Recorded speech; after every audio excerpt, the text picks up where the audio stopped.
조직위원회 기획 총괄을 맡고 있는 주영정 목사입니다. 오늘 기자회견 순서는 조직위원회 대표회장님들께서 또 시정위원장님이 간략하게 인사 말씀하시고 또 각 저희가 돕기를 원하는 그 사역을 하시는 분들 대표님들께서 한 3분 정도 이렇게 각 사역을 소개해 주시고 그다음에 질의응답하는 시간으로 진행하도록 하겠습니다. 예배 준비됐습니까? 바꿨습니까? 네, 저희 바꿨어요. 예. 그럼 되겠습니까? 네. 그럼 먼저 한국계 200만 연합예배의 큰 기도회 조직위원회 오정현 공동대표 목사님, 정성진 공동대회장님, 손현보 시정위원장님 각각 한 말씀씩 인사 말씀 먼저 하시겠습니다. 저희는 이번 10월 27일 날 200만 연합예배 및 큰 교회를 하면서 우리가 먼저 교회의 사회적 책임에 대한 뭔가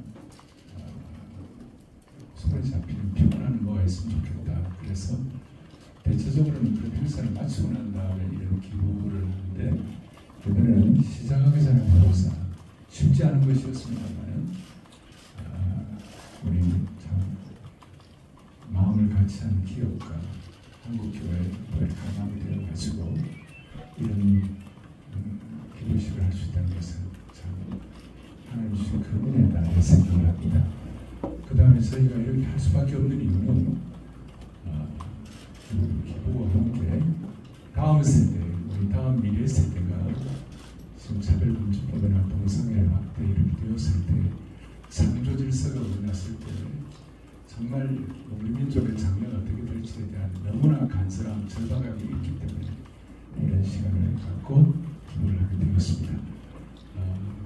한번 제가 그런 말씀드렸습니다만은 하얀 도화지에 검은 칠을 하면 하고는 나중에 다시 하얀 칠을 하면 되지 않겠나 이런 얘기를 한 분이 있는데 나중에 고치면 되지 그래 그건 벌써 늦었어요. 검은 칠을 하게 되면 하얀 도화지에 검은 칠하고 나중에 다시 흰색 칠을 하면 회색이 되어버리기 때문에 그걸 돌이킬 수가 없어서 한국 교회를 위해서뿐만 아니라 우리 민족의 장래를 위해서 우리가 절박한 마음으로 이렇게 하게 되었습니다. 오늘 여러분들 진심으로 반갑고 고맙습니다.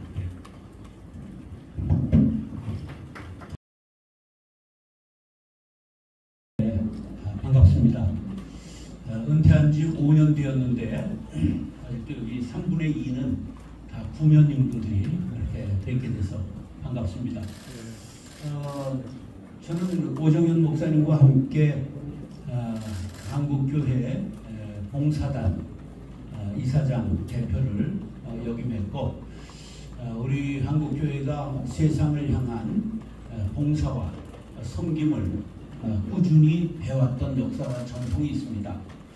이번에 대형 집회를 하게 되면서 그것에 대한 목적은 우리가 다시 한번 이 땅의 황무함을 막아보자 하는 것과 함께 지금 코로나 이후에 가라앉은 한국교회에 제3의 부흥의 불길을 한번 붙여보자 하는 그러한 영성의 기회를 삼게 된 것입니다.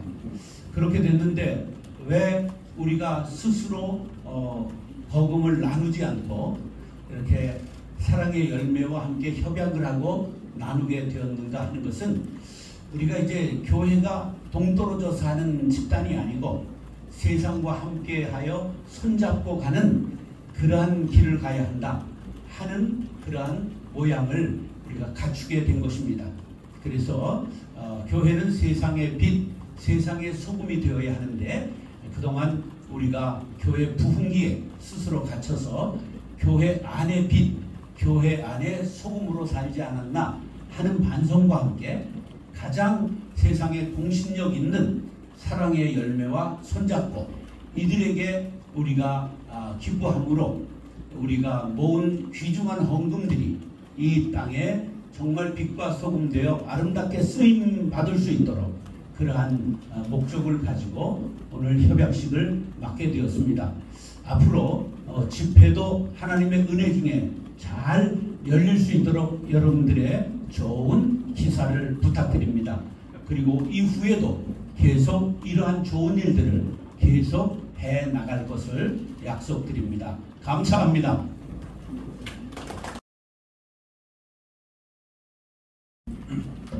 우리 역사를 보면은 한국 교회는 교회가 시작할 때부터 사회와 함께했고 학교를 짓고 교회를 짓고 병원을 짓고 사회와 떨어지지 않고 함께해 왔습니다.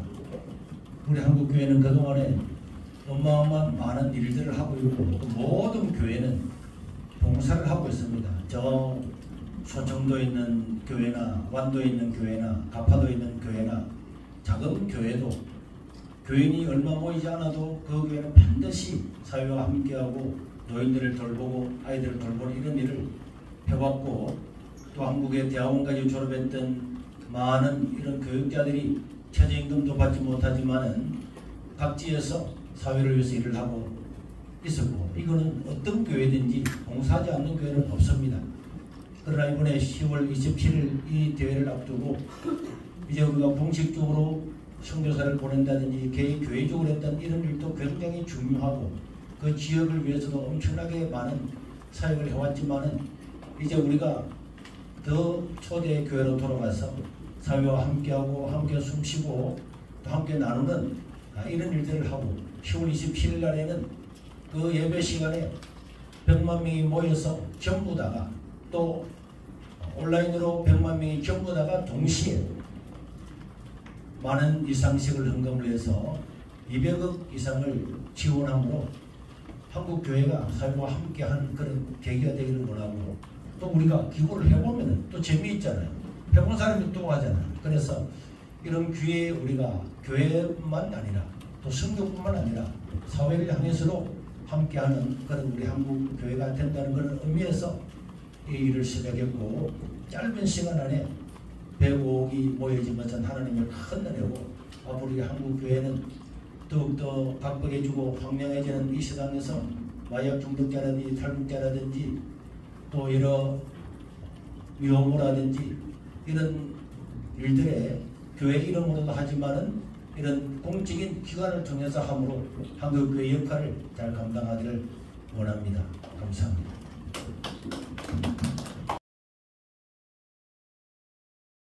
각 사역에 대한 설명을 듣고 같이 공감하는 시간을 가지기를 원하는데요. 먼저 미혼모 돌봄센터를 운영하시는 익산 기쁨하우스의 센터장 정영수 센터장님 나오셔서 말씀해 주시겠습니다.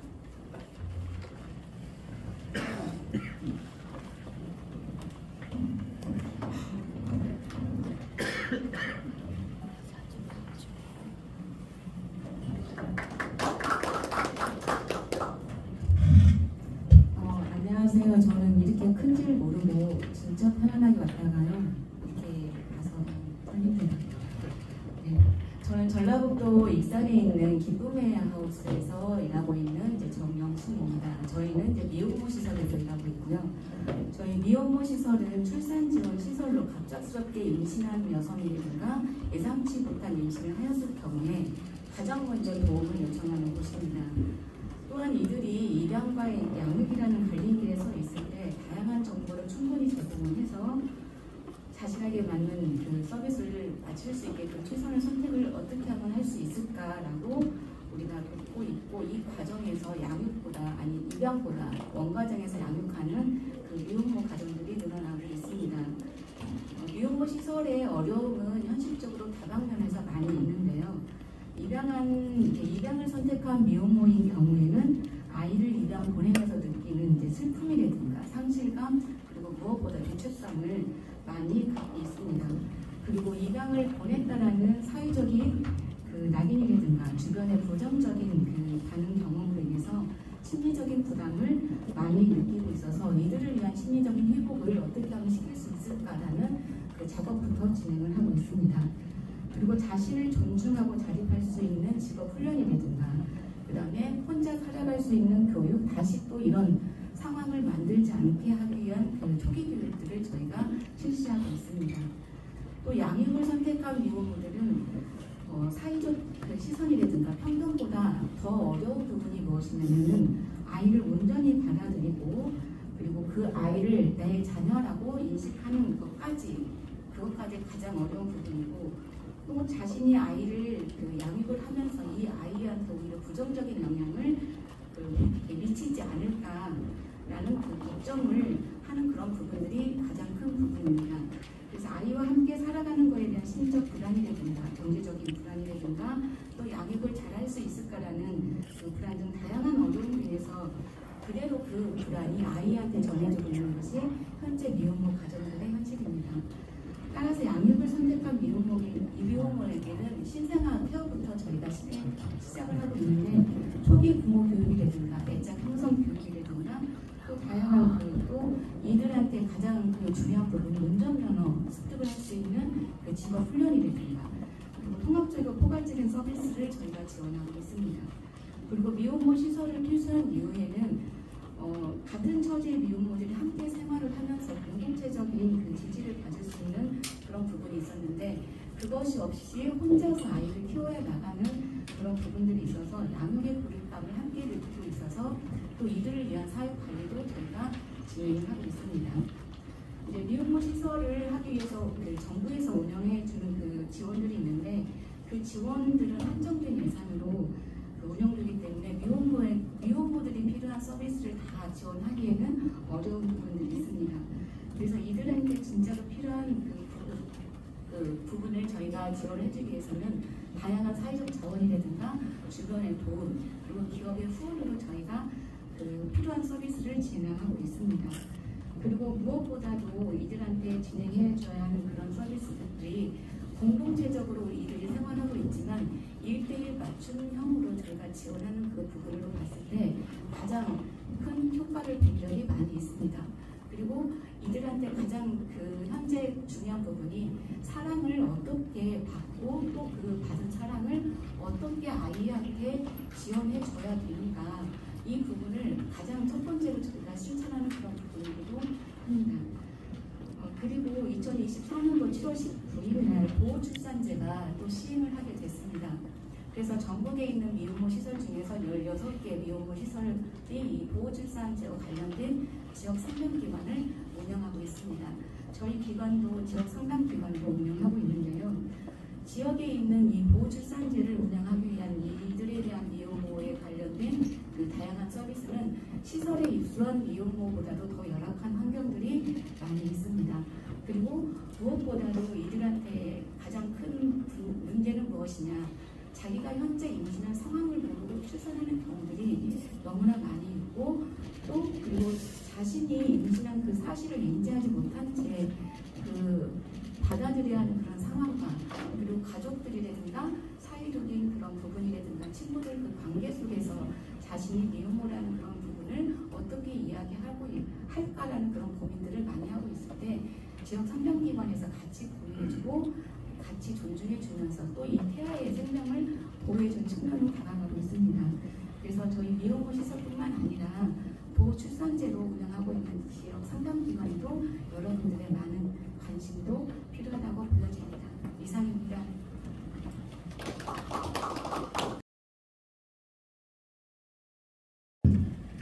200억을 돌봄 시설의 확대를 포함한 저출산의 해결을 위한 정책 개발을 쓰겠다 하는 그 영역에 해당되는 사역을 소개해 주셨습니다. 다음은 북한인권 주민의 정착과 건강한 삶을 통한 통례준비 사역에 쓰기를 원한다고 발표했는데, 그 사역과 관련해서 최일남 사무총장의 북한 인권 대표 나우의 사무총장님 모셔서 말씀을 드리겠습니다. 박수로 맞아주시면 고맙겠습니다.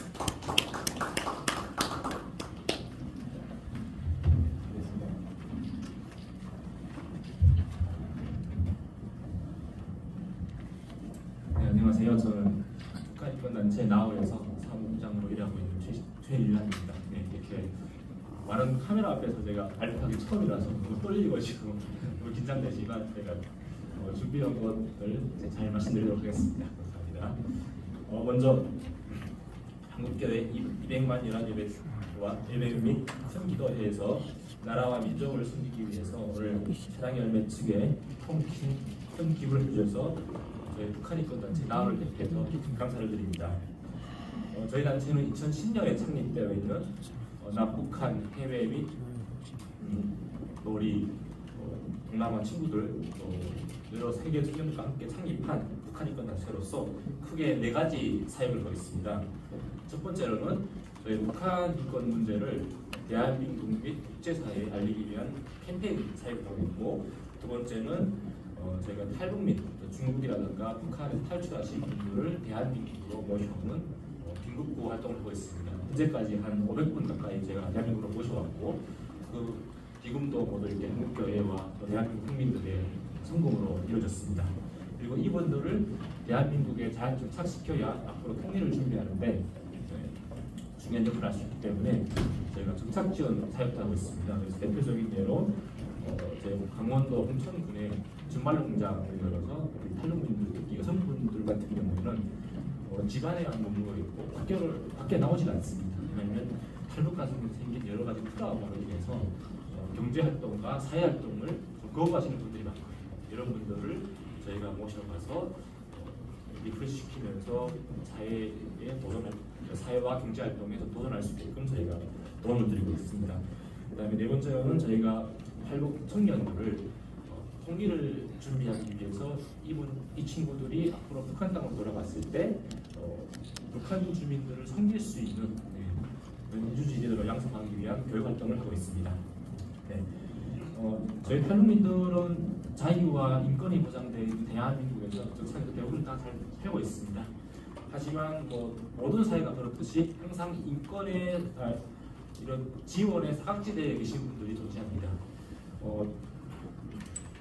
탈북민들은 탈북 과정에서 생긴 여러 가지 트라우마가 많습니다. 예를 들면 여성들 같은 경우에는 인신매매를 당하면서 여러 가지 폭행, 그다음에 또 훔송을 당하면서 여러 가지 고문과 여러 가지 인권 침해를 당하면서 사회적 많은 트라우마이거든요. 이런 분들이 여러 가지 사회생활, 또 경제생활, 아까 말씀드렸듯이 이런 것들을 못하고 그냥 시간에 가시는 분들이 많고요. 대표적인 예로 탈북민들이 대한민국에 정착해서 살고 있는 탈북민들이 3만 4천여 명이 됩니다. 이 중에서 29%가 기초생활수급자로 살고 있습니다. 이것은 대한민국 국민 전체 국민의 4%가 기초생활수급자인 걸 감안하게 되면 상당히 많은 수치입니다. 그리고 몇 년 전에 한성목 모자 사건을 기억하실지 모르겠습니다. 네, 한성목 모자 사건이라고 탈북에서 대한민국에 정착해서 잘 살고 있었지만 대한민국에서 아사로 돌아갔습니다. 그러니까 배고파서 북한 탈출해 왔는데 이 먹을 것이 풍족한 대한민국에서 굶어서 돌아가셨습니다. 그래서 이것을 보면서 저희 나오가 이런 사회복지의 사각지대에 계신 분들이 있구나. 이런 분들이 사실은 주변에서의 작은 관심만 있었어도 굶어서 돌아가시지 않으셨겠죠. 그래서 참 되게 충격을 받아서 정착지원 사역을 지금까지 하고 있습니다. 네, 그리고 저희는 이분들뿐만 아니라 탈북민들, 장애인들, 특히 학부모 가정, 특히 여성들 같은 경우에는 중국에서 원치 않은 임신을 통해서 또 결혼을 통해서 애들이 데리고 오는 경우가 많거든요. 이분들 제가 지원을 해드리고 있습니다.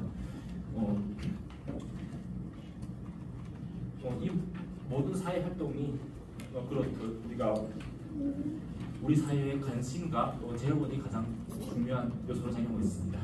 이런 상황 속에서 우리 한국교회와 기독교인들이 나라와 민족, 특히 탈북민들을 섬기기 위해서 따뜻한 이렇게 후원을 해주신다고 하니까 저희 같은 단체들은 큰 힘이 됩니다. 우리 기독교인들이 특히 200만 연합예배 및 큰 기도에 참여해주신 분들의 뜻에 맞게 이 사회의 문제, 특히 탈북민들의 여러 가지 정착지원 문제라든가 여러 가지 문제에 저희가 개선할 수 있도록 정성을 다하겠습니다. 항상 기도로 이 나라 민족을 섬겨주시는 우리 계신 목사님들과 우리 기독교인들께 이 자리를 빌려서 저희 탈북민들과 또 저희 단체를 대표해서 다시 한번 감사를 드립니다. 이상입니다.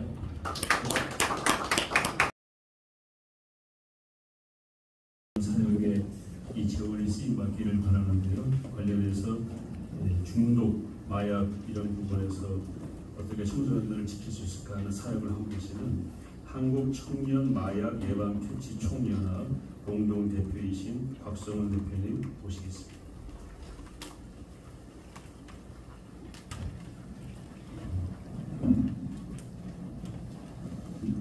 여러분 이렇게 많은 교계와 사회에서 우리 청년 마약 문제에 대해서 이렇게 관심 가져주셔서 너무 감사합니다.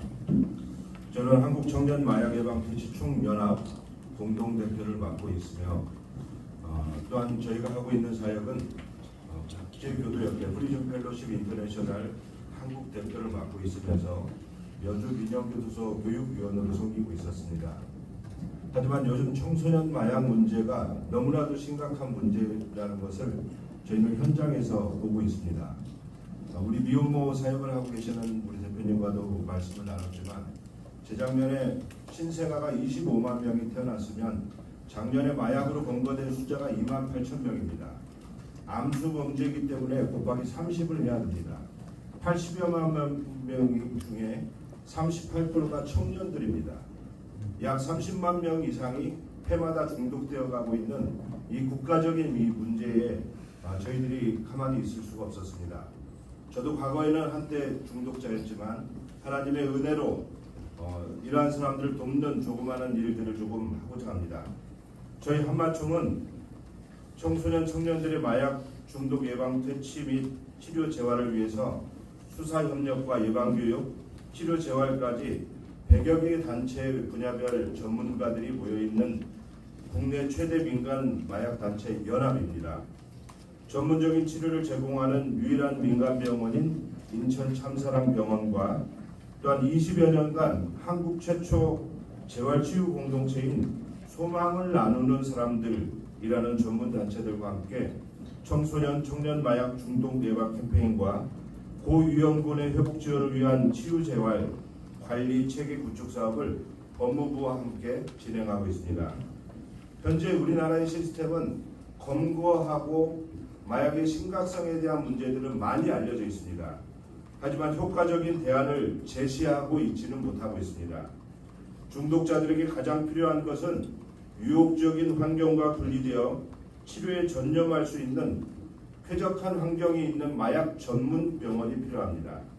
이 또한 24시간 운영되는 전인교육을 기반으로 하는 근본적인 치료재활센터, 그리고 그들이 가정이 깨지고 사회가 깨지고 경제관념이 모든 것이 파탄되어 있는 그들에게는 재사회화할 수 있는 사회의 구성원으로 돌아갈 수 있는 직업자활센터도 같이 병행해야 된다고 생각합니다.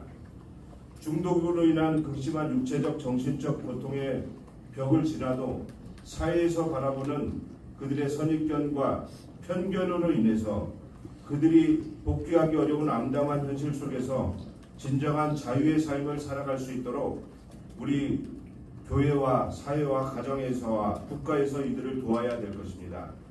실질적인 치료와 교육과 사랑과 관심이 있는 치료 공동체가 절실히 필요합니다. 이 사역은 오랫동안 인내와 사랑으로 꾸준히 해야 하는데 복음의 능력을 갖고 있는 우리 한국교회가 이렇게 발벗고 나서주시니 너무 감사합니다. 크리스찬 기반한 마약 전문 병원이 한국 최초로 병원 건립을 위해서 이렇게 많은 교계에 계신 분들이 관심을 가져주셔서 너무 감사합니다. 저희 한마총 단체는 좀 특이합니다. 이론과 책으로 배운 그러한 교육이 아니고 실질적인 중독자였던 사람들이 회복자가 되고 그들이 실제로 치유해온 임상 경험과 그러한 것을 바탕으로 체계적인 연구와 신앙적인 기반을 가지고 우리 다음 세대들 청년들, 특히 청소년들의 중독의 삶에서 벗어나 자유의 삶을 살 수 있도록 돕기 위해서 최선을 다할 것이며, 이러한 일들을 복음의 능력을 갖고 있는 한국교회와 같이 해주시기를 간곡히 부탁드립니다.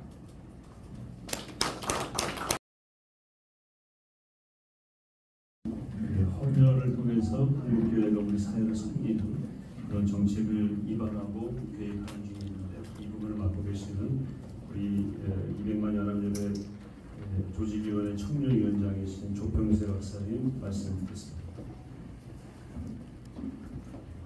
네, 이번 12.7 연합예배 청년위원장을 맡고 있는 조평세입니다.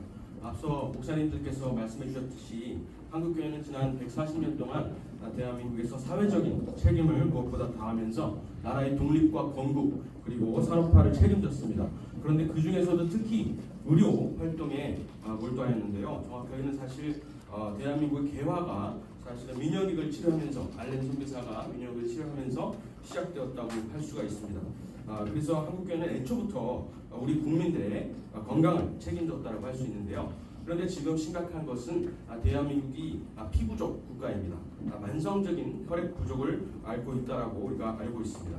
수혈용 혈액은 사실은 자급자족하지만은 의약품 개발용은 아직도 부족해서 해외에서 수입하는 그러한 상황이라고 합니다. 특히 코로나 이후로 그것이 더욱더 심각해져서 지금 보통 5일치의 혈액이 필요한데 항상 구비를 하고 있어야 되는데 지금 3일에서 4일치 정도밖에 없다고 합니다. 그런데 기독교인들에게 있어서 피는 곧 생명이다라는 말씀에 의거해서 정말 사실은 기회라고 할 수가 있습니다. 이 만성적 혈액 부족 사태는 사실은 한국 교회에게 있어서 섬길 수 있는 대한민국을 섬길 수 있는 아주 좋은 기회라고 생각을 합니다. 그래서 대한민국의 만성적인 혈액 부족을 앞으로 한국 교회가 책임지겠다는 말씀을 드립니다. 그런데 이것은 한번 일시적인 캠페인으로 끝나서는 안 됩니다. 이 혈액을 보관할 수 있는 기간이 40일밖에 안 된다고 합니다. 그래서 이것은 지속적인 캠페인이어야 되고 그리고 특히 겨울철에 혈액이 항상 부족하다고 합니다. 그래서 지금은 사실 저 십자에 들어가 보면은 지금은 부족하지 않다라고 나오는데 겨울철이 되면 항상 부족해 왔었고 그때 또 캠페인을 막 시작하는데 이것을 한국교회가 앞으로 책임지도록 하겠습니다. 특히 젊은이들의 청년들의 동원이 많이 필요한데 이거를 동원할 수 있는 세력은 대한민국의 군대밖에 없었거든요. 그런데 이제는 중고등부, 청년부가, 대학부가 앞장서서 겨울철이 될 때마다 헌혈 드라이브를 걸어서 대한민국의 만성 부족인 혈액을 대한민국 한국 교회가 책임지도록 하겠습니다. 감사드립니다.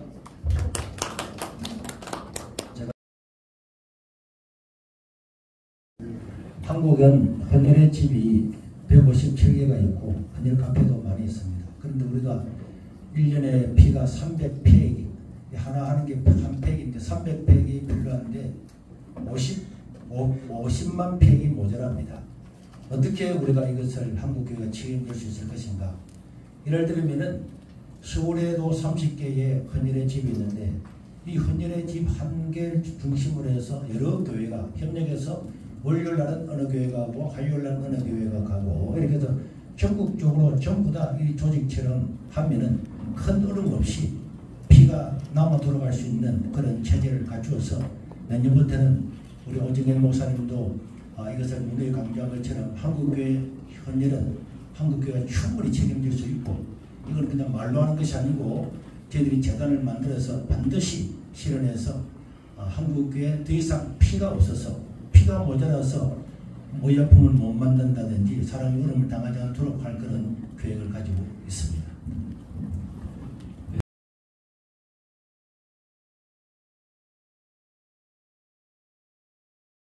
좀 거창하지만 피는 우리가 책임집니다.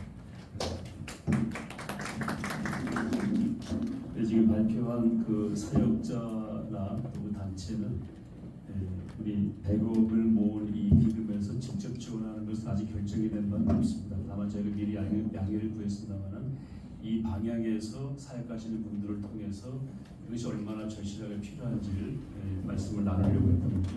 이것의 전달은 전적으로 사랑의 열매가 기존의 사역과 연관해서 하시도록 되어 있고 또 저희가 그것을 모니터링하는 걸로 MOU에 되어 있기 때문에 그런 방식으로 진행된다는 걸 참고로 말씀을 드립니다. 이제 기자님들의 관련된 사역이나 연합예배에 대해서 질의가 있으시면 받도록 하고 앞에 계신 대표님들과 사무총장이 또 필요하면 실무적인 제가 또는 관계자분들이 계시니까 답변 드리도록 하겠습니다.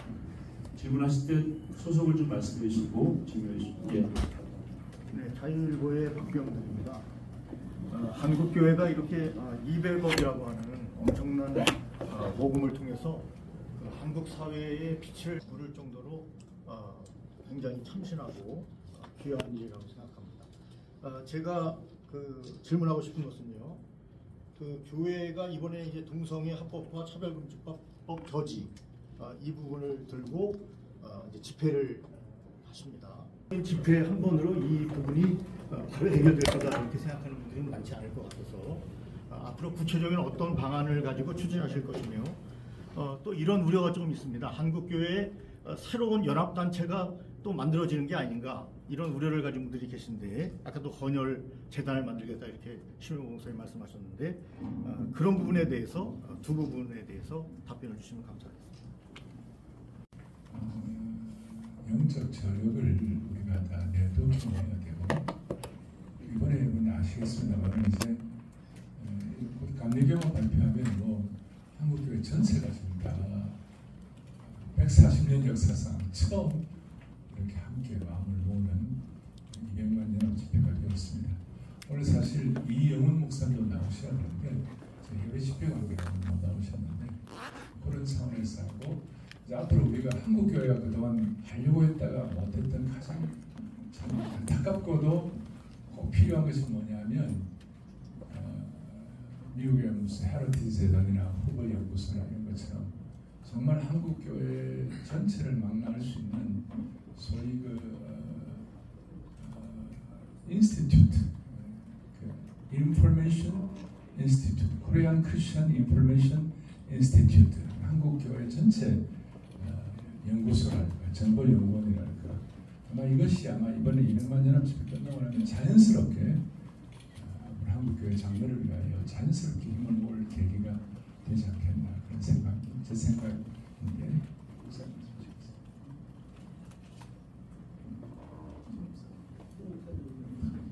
네, 어떤 단체 만드는 게 전혀 없습니다.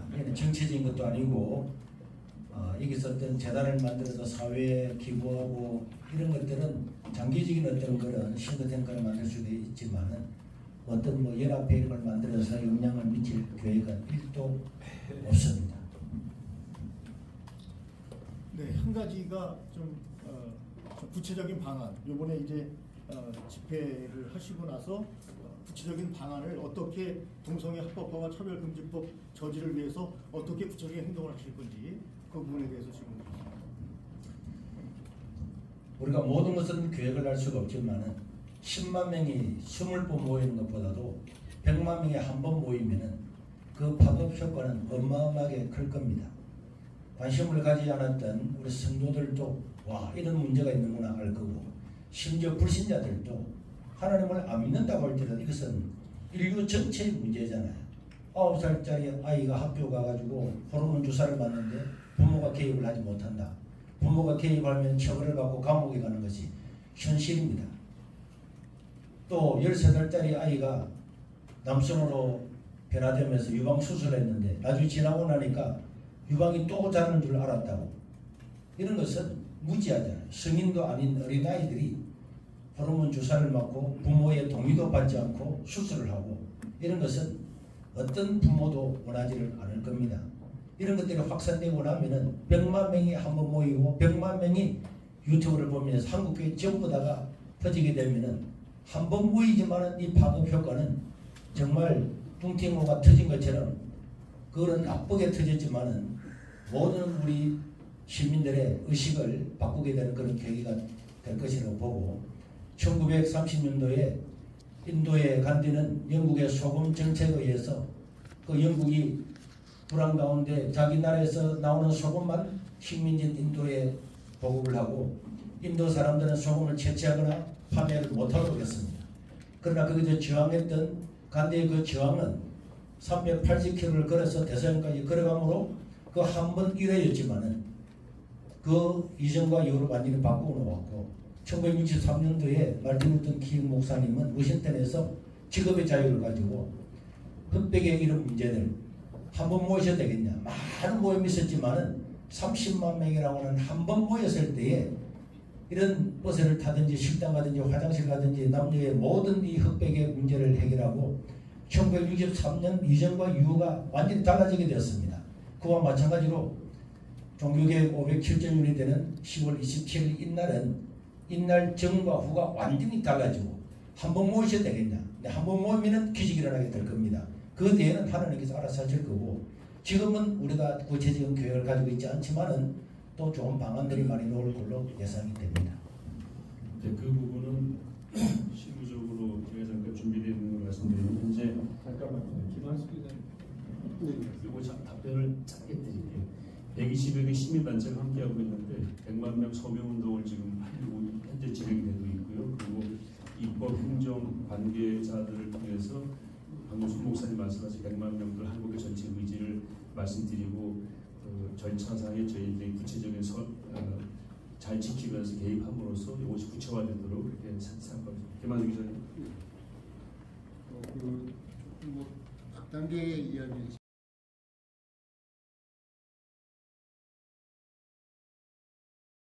지금 21대 국회가 폐회되면서 다 폐기됐지 않습니까? 그리고 22대 국회에서는 아직 지금 차별금지법이 발의된 게 없는데 차별금지법 저지라고 하시는 거는 어떤 예방적인 차원인 겁니까? 앞으로 어떤 국회의원들도 이런 거를 발의하지 말라는 일종의 뭐 압력 같은 건가요? 어떤 건가요?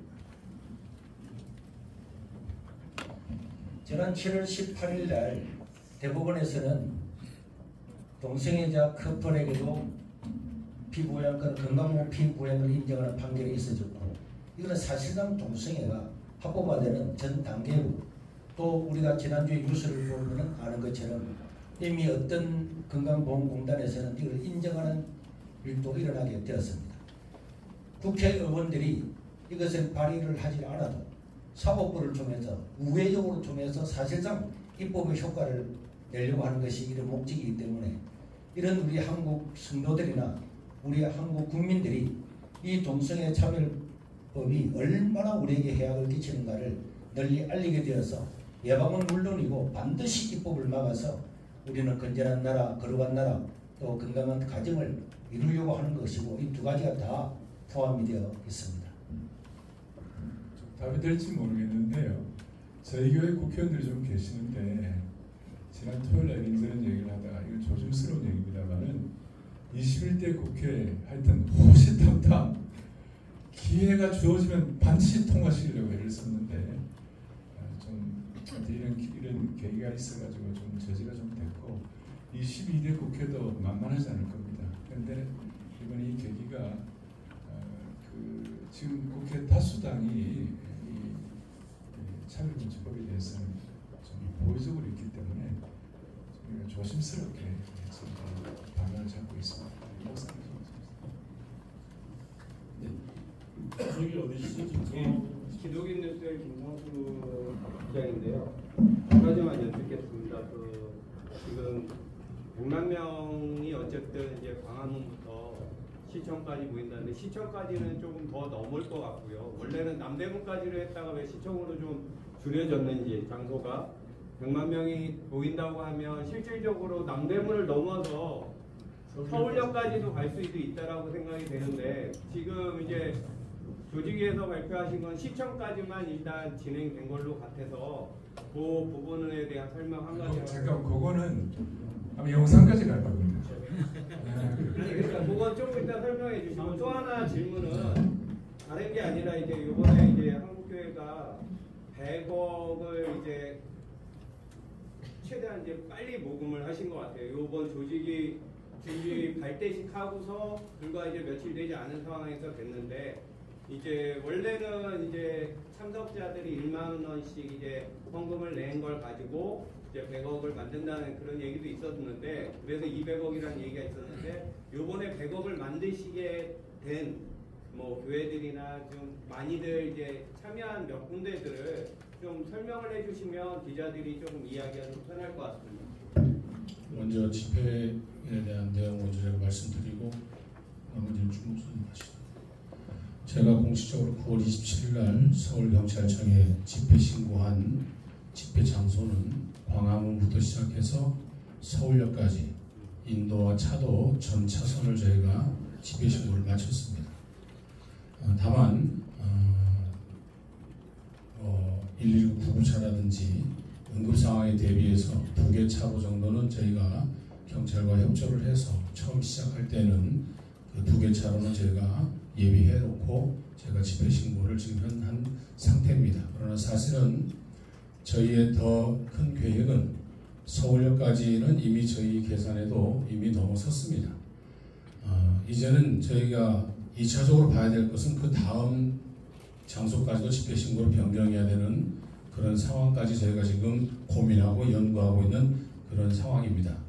한 15일 정도가 되면은 집회 신고 변경 절차를 들어가야 될지 안 들어가야 될지를 그때 다시 한번 조직위원회에서 여러분들에게 또 발표를 할 예정입니다.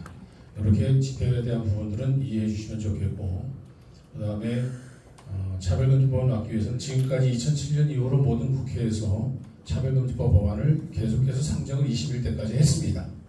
이번 22대 국회도 그 전례를 본다면 당연히 할 것이라고 분명한 많은 분들이 이미 이야기를 했고 언론을 통해서도 그런 발언들을 많이 하셨기 때문에 22대 국회 또한 심상치 않고 그렇게 진행될 것이라고 하는 것은 지난 2007년 이후의 모든 국회에서의 입법을 청원했던 과정을 보면 제가 그렇게 충분히 예상할 수 있는 그런 상황이라고 하는 건 말씀드리고, 22대 국회가 만약에 그런 입법 활동을 한다 하면 반드시 한국교회는 이것을 막기 위해서 분명히 이 12.7과 같은, 아니 그보다 더 큰 예배도 우리는 할 수 있다 하는 것을 알려주기 위해서 저희가 이 행사를 하는 것이다. 저는 그렇게 말씀 좀 드리고 싶습니다.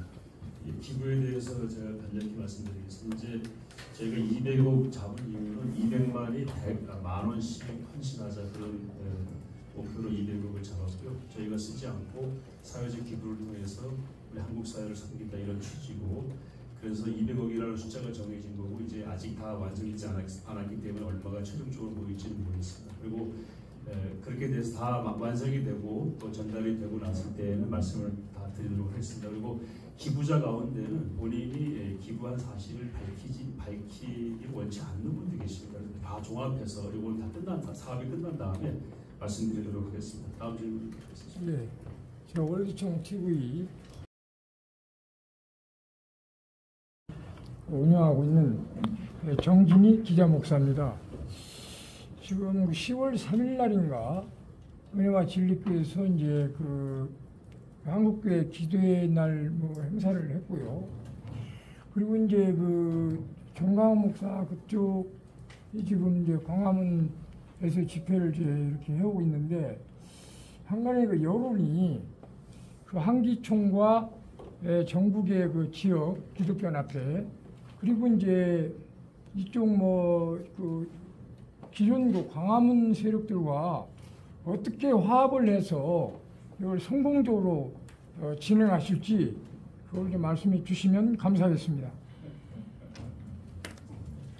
네, 그런 거는 아니 각 사회단체에 다 자기 목소리가 있기 때문에 10월 3일도 하고 10월 4일도 하고 10월 9일도 하고, 또 그런 분은 그런 분들의 또 어떤 목적을 가지고 하는 거고, 우리는 유일하게 정치색이나 모든 걸 다 떠나서 하나님의 바른 성경의 가치관 또 가정을 지키기 위한 이 목적이기 때문에 화합하고 하지 않고 상관없이 다 보완적인 관계이고 우리 모든 국민들이 지켜나가야 될 것이기 때문에 뭐 누구가 반대되고 배제되고 이런 게 전혀 없는 그런 관계입니다.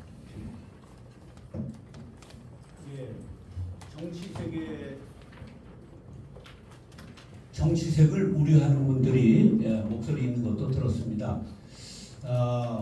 좌로나 우로나 치우치지 말라 하신 말씀처럼 치우치지 않는 복음주의적인 집회고, 그리고 정치색을 드러내는 어떤 단체도 개입하지 않고 정치인들을 인사시키는 일도 없을 겁니다.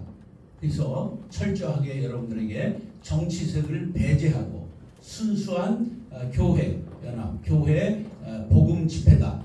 그렇게 성경적 가치를 세우고 가정을 중시하는 그런 우리가 기치를 세운 집회다 하는 것을 여러분들 잘 기사화해 주시기를 부탁드립니다. 네, 저희 타이틀이 연합 예배고요. 광고도 연합 예배로 나가 있고 예배로 기획되고 있습니다. 그 부분 꼭 밝혀주시면 고맙겠습니다. 네, 말씀하시죠. 네, 에너폰 타임즈 광영민 기자입니다. 금액을 모금해서 하고 계시는데 굉장히 고무적인 일이라고 보고요. 한국교회가 이런 큰 대형 집회를 통해서 또 부흥하는 예가 많이 있습니다. 그런데 이번 집회 예배 말고 또 계속해서 차제에 계속해서 진행을 하실지 그게 궁금해서 한번 여쭙습니다.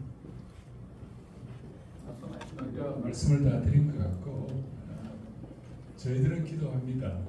제3의 봉이 일어나게 해달라고 기도하고 있습니다. 그리고 자연스럽게 모든 것이 될 것입니다. 아까 말씀드렸습니다. 네, 한두 분 더 받고 마무리 앞에 되겠습니다. 네, 크리스천 투데이 송경호 기자입니다. 아까 사실 정치 집회 이런 부분에 대해서 간단히 답변을 해주셨는데 좀 답변이 아쉬운 면이 있어가지고 최근에 여전히 또 비판하려는 목소리가 나오고 있는데 주일 예배와 기도회를 빙자한 정치 집회가 아니냐는 일부 시민단체의 그런 목소리가 있는데 이 부분에 대해서 세훈 목사님이나 오재현 목사님 좀 더 구체적인 좀 의견을 좀 여쭤보고 싶습니다. 단체명 굳이 거론하지는 않겠습니다. 정치 집회는 전혀 아닙니다. 만약에 이게 정치 집회 같으면은 서울과 수도권에 있는 목사님들과 교회들이 동참하겠습니까? 이게 정치적인 게 전혀 아니고 방금 말한 것처럼 제가 문자도 받았는데 천주교 교인들도 심지어 우리 마을에 사는 불신자들도 이걸 알고 난 다음에 이거는 진짜 참여해야 되겠다. 오직 이런 차별금지법의 해악에 대해서 우리가 동성애자들을 혐오하거나 반대하지를 않습니다. 그 사람들의 삶이 살아가는 걸 우리가 뭐라고 하는 게 아닙니다. 그러나 이런 법들이 통과되고 나면 건전한 다수의 이야기를 못하고 표현의 자유가 억압이 되고 또 자녀를 양육하는 권리가 없어지게 되고 내 자식, 내 손자, 손녀가 이게 아들일지 딸일지 모르잖아요. 지금 그런 차별금지법이 통과된 나라 그렇잖아요. 성 자체가 중립이잖아요. 아들이 태어났는데도 이 아들이 될지 딸이 될지도 모르고 며느리를 맞이했는데 이 며느리가 남자가 될지도 모르고 이런 여러 가지를 알게 되면은 이게 문제가 있구나. 이거 한 가지 목적에 의해서 모이는 거지 정치적인 거하고는 전혀 상관없고 그렇기 때문에 여기에 참여하는 사람들도 어떤 사람은 교과서를 개정하자, 부정선언을 하자, 뭐 하자 이런 거 전혀 거기는 개입할 수가 없습니다. 오직 하나 이 차별금지법에 대한 나쁜 이런 선례들을 막기 위해서 모이는 거기 때문에 정치적인 것은 전혀 없다는 것을 다시 한번 말씀해 주시길 바라고 어떤 정치적인 단체도 집단도 관여하지를 않습니다.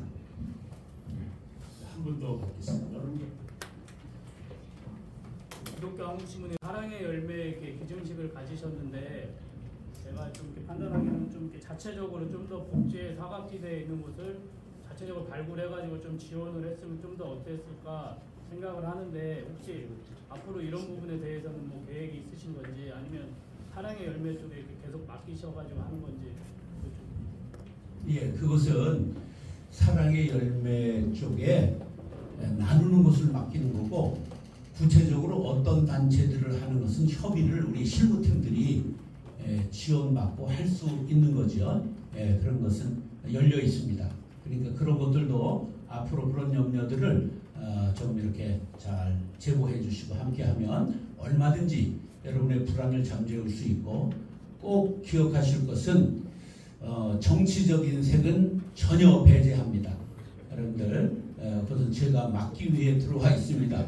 그렇게 하시고 그런 것들을 여러분들 좀 잘 기사화해 주시고 주일을 성수하는 가치를 버리는 것 아니냐. 주일을 왜 예배 드리고 오는데 정식으로 오후 3시인데 대한민국에서 오후 3시까지 못 올 지역이 어디 있을까요? 예? 2시. 그것이 이제 찬양이 시작이고 본예배는. 그러니까 이제 우리가 그것을 오전 예배 드리고 오자는 거예요. 그러면 이제 먼 지역은 오전 예배를 일찍 드리는 거죠. 일부 예배 드리고 오는 거죠. 예. 그러니까 이제 이런 가치를 우리가 좀 여러분들이 잘 기사화해 주셔서 그런 오해를 만들어 가려고 하는 반대하는 목소리들을 왜 좋은 일을 하자고 하고 성경적인 일을 하자고 하는데 왜 반대를 합니까? 마땅치 않은 가만히 있으면 되지. 우리는 이게 너무 한국 기독교가 하나 되지 못하는 모습을 이런 걸 하는데 많이 보는 거예요. 그러니까 저도 그래서 좀 안타까움이 있고 우리 기자님들이 말씀하신 것 같은 걸 저도 다 듣고 있습니다. 그러니까 그런 이해를 여러분들의 도움을 구합니다. 잘 기사화해 주시기를 바랍니다. 우리 홍호수 사무총장님께서 우리 이거 뒤에 꼭 실어주면 좋겠어요. 그날 오는 버스라든지 안내 문의가 많이 오거든요. 이런 것들이 어떻게 대처를 하고 있는지 잠깐 말씀드리겠습니다. 제일 궁금하신 부분들이 이제 버스를 타고 버스 주차장이 어디냐 하는 거, 뭐 준비물 여러 가지 문의를 해오시는데 오늘 이제 2차 교계 광고 시안이 디자인이 완성이 됐습니다. 오늘 오후에 1차 기자회견 때 참여하셨던 기자님들에게 다시 파일을 보내드려서 말씀을 또 자세히 드리겠고요. 저희가 포스터에 뭘 넣냐면 15일 날 저희가 우리 홈페이지를 통해서 홈페이지 주소와 그다음에 QR코드를 집어넣어놔서 그 안에 들어오시면 지방에서 올라오는 버스가 어디에 주차를 해야 되는지 경찰청과 지금 협의하고 있는 내용들을 자세히 지도와 함께 올려놓겠습니다. 그리고 개인 준비물도 그 안에 자세히 홈페이지에 넣어놓도록 하고 지역별로 어디에서 올라오시는 분들이 어디에 앉으셔야 될지도 제가 이 구역을 다 이미 샘플을 다 구분해놨기 때문에 그것도 함께 지도와 함께 지역별로 앉는 자리도 안내를 다 해드리도록 15일날 제가 공식적으로 안내에 대한 영상 그리고 신문 광고를 통해서 자세하게 해드리도록 그렇게 하겠습니다. 네, 이제 김한수 기자 아까 그 예배를 한마디로 정의하는 무슨 캐치프레이즈 같은 거를 좀 정하시면 건강한 가정 거룩한 나라. 건강한 가정 거룩한 나라. 그리고 오라 우리가 다 모여서 새 나라를 세우자. 기적의 나라를 다시 세우자. 한국 기독교는 일본보다 경제가 우리가 아주 약하고 중국보다 땅도 적고 러시아보다도 우리가 좀 이렇게 땅도 적고 중국보다 인구가 적지만 대한민국은 영적으로 강합니다.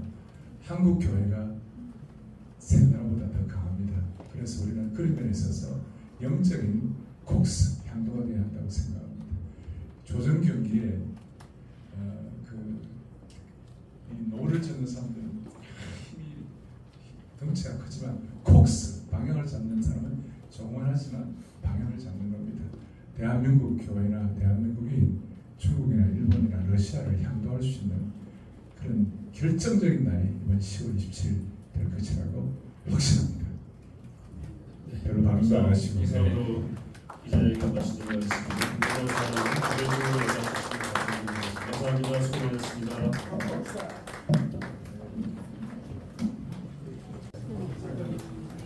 10월 27일 한국교회 200만 연합예배 및 큰 기도회의 기자회견을 마쳤습니다. 여러분 기대가 됩니다. 할렐루야.